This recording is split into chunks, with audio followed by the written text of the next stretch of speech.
বোলে নহয় sir stadium হওঁতেতো দেৰি হ'ব, জুলাইত আমাৰ পুলিচৰ ইণ্টাৰভিউ আছে নহয়, ৰাতিপুৱা দৌৰা প্ৰেক্টিচ কৰিব লাগে। তাৰমানে আপোনালোকে চিন্তা কৰক যে এতিয়া ডেকা ল'ৰা ছোৱালীয়ে বোলে মুখ্যমন্ত্ৰীক নকয় আপুনি আমাক চাকৰিটো দিয়ক, মাত্ৰ কয় যে ষ্টেডিয়ামটো দৌৰাৰ সুবিধা কৰি দিয়ক যাতে আমি দৌৰি চাকৰি ল'ব পাৰোঁ, পঢ়া শুনা কৰি চাকৰি ল'ব পাৰোঁ।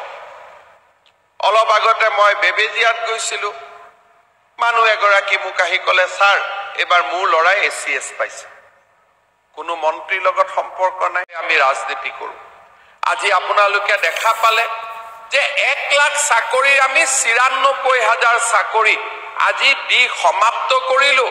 চাকৰি দিয়া নহয়, এটা কোৰ্ট কেছো নহ'ল, কোনো মানুহে ক'ব নোৱাৰিলে যে কোনোবাই 2 টকাও ঘোষ ল'বৰ কাৰণে পাৰিছে।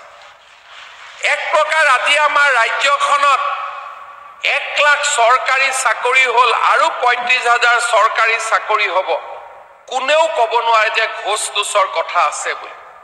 কেইদিনমান আগতে মই অসমৰ আৰু এখন চহৰ আৰু এখন নগৰলৈ গৈছিলোঁ। সেই নগৰখনত আমাৰ ধেমাজি চহৰখনত এখন পুৰণা ষ্টেডিয়াম আছে, আমি তাত নতুন ষ্টেডিয়াম বনাই আছোঁ। মোক ল'ৰা ছোৱালীসকলে আহি ক'লে ছাৰ আমাৰ ষ্টেডিয়ামখনত পানী উঠে, আপুনি অলপ মাটি ফিল আপ কৰি দিয়ক। মই ক'লো বাবা নতুন ষ্টেডিয়াম হৈ আছে। বোলে নহয় ছাৰ ষ্টেডিয়াম হওঁতেতো দেৰি হ'ব, জুলাইত আমাৰ পুলিচৰ ইণ্টাৰভিউ আছে নহয়, ৰাতিপুৱা দৌৰা প্ৰেক্টিচ কৰিব লাগে।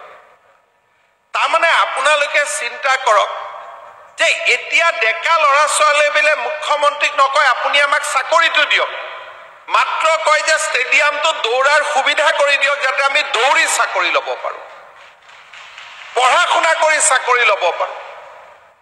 অলপ আগতে মই বেবেজিয়াত গৈছিলোঁ, মানুহ এগৰাকী মোক আহি ক'লে ছাৰ এইবাৰ মোৰ ল'ৰাই ACS পাইছে, কোনো মন্ত্ৰীৰ লগত সম্পৰ্ক নাই, মুখ্যমন্ত্ৰীৰ লগত সম্পৰ্ক নাই, পঢ়া শুনাৰ পৰিৱেশ হৈছে ল'ৰা ছোৱালী আজি নিজৰ ভৰিত নিজে থিয় হ'ব শিকিছে।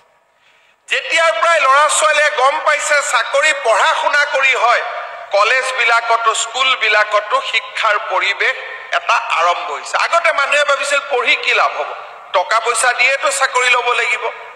এতিয়া স্কুলত গৈছে, ACSৰ দৰে চাকৰি য'ত 2 কোটি 3 কোটি টকা ঘোষ লৈছিল, এতিয়া কাকো মিঠাই এটাও খুৱাব নালাগে। অসমখন কিমান পৰিৱৰ্তন হ'ল।